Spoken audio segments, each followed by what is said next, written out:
आप अगर सत्य की खोज में है तो सबसे पहले आपको उदासीन होना पड़ेगा, उदासीनता होना पड़ेगा। तो उदासीनता का अर्थ लोग क्या समझते हैं? जैसे परिवार से विरक्त हो गया, जैसे कुछ काम नहीं कर पा रहे हैं, अच्छा कुछ नहीं हो रहा है, परिवार ठीक से संभल नहीं रहा है, या बच्चों से परेशान होना, या बीवी पति से परेशान होना, इसको उदासीनता समझ बैठते हैं। ये उदासीनता नहीं है।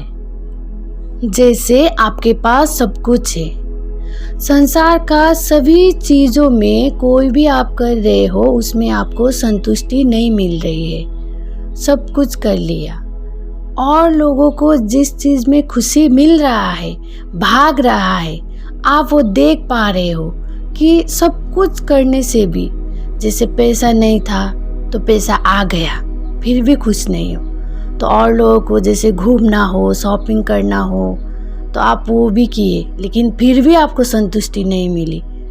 मतलब बहुत सारा चीज़ जो और लोगों को करने में अच्छा लगता है, जैसे आप देखते हो किसी से दोस्ती करना, किसी को अपना बनाना, सब चीज़ कर रहे हो लेकिन फिर भी कहीं ना कहीं असंतुष्टि है। तो जब नहीं था तब भी असंतुष्टि, लगता था कि कुछ होगा तब मैं संतुष्टि रहूँगी, जब कुछ होता है फिर भी एक असंतुष्टि होती है। तो संसार की सारी चीज़ को हम परिपूर्ण तो नहीं होता है, क्योंकि संसार का सारी चीज़ हमारे पास तो नहीं होता है, फिर भी हम एक सीमा पे जाके हमको पता चलता है कि संसार का सारा साधन सब चीज़ होने से भी मैं खुश नहीं हो पाऊंगी, तो कुछ अलग क्यों मैं खुश नहीं हो रही हूँ।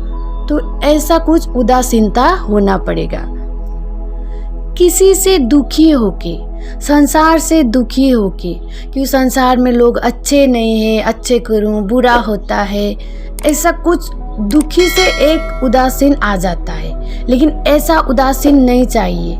आप आध्यात्मिक की तरफ जाना चाहते हो, सत्य की खोज करना चाहते हो, जब तक संसार की दुखों से उदासीन ना होके, सब कुछ होने पे, मतलब सब कुछ पाने पर भी कुछ असंतुष्टि वाला उदासीनता होता है, जब तक आप में वो उदासीनता नहीं आएगी तब तक आप सत्य की खोज में नहीं जा पाओगे, आगे नहीं बढ़ पाओगे। जब तक आपको संसार में रुचि है, संसार की चीज़ों में, संसार की कामों में आपको रस है, तब तक आप आध्यात्मिक की ओर जाने से भी आपको इतना लाभ नहीं मिलेगा।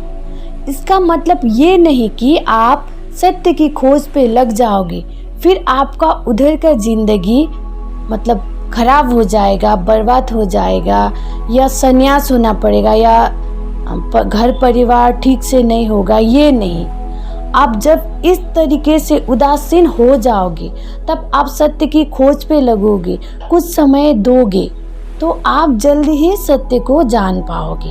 तो सत्य को जान पाओगे तो संसार जैसा है वैसा आप दिख पाओगे। तो परिवार, दोस्त, संसार की काम फिर भी आप करोगे, फिर भी आप उस काम में रहोगे। जब सत्य को पा लोगे तब संसार छूट जाएगा। संसार तो चलेगा, वैसे सब कुछ ही चलेगा, लेकिन जिस तरीके से आपने संसार को पकड़ रखा था वो छूट जाएगा। संसार ने आपको नहीं पकड़ा है, आपने ही संसार को पकड़ के रखा है, तो वो आपसे वो पकड़ छूट जाएगा। तो आप स्वाधीनता से जी पाओगे, संतुष्टि हो जाओगे। तब उसके बाद मुझे कुछ बताने के लिए कुछ शेष रहा ही नहीं। उसके बाद आप भी समझ जाओगे कि संसार में कैसे जीना है, तो एक नाटक हो जाएगा। तो आप जैसे भी जियोगे कोई फर्क नहीं पड़ता, जैसे और लोग जी रहे हैं दिखने में कुछ फर्क नहीं होगा, लेकिन आपके भीतर और उसके भीतर बहुत अंतर होगा। तो सत्य की खोज पे जाना है तो पहले आपको उदासीन होना ही पड़ेगा। जब तक आप में उदासीन आया ही नहीं है, संसार की चीज़ों में रस है, काम है, तब तक आप उस मंजिल तक नहीं जा पाओगे, कभी भी नहीं जा पाओगे, पहुंच ही नहीं पाओगे।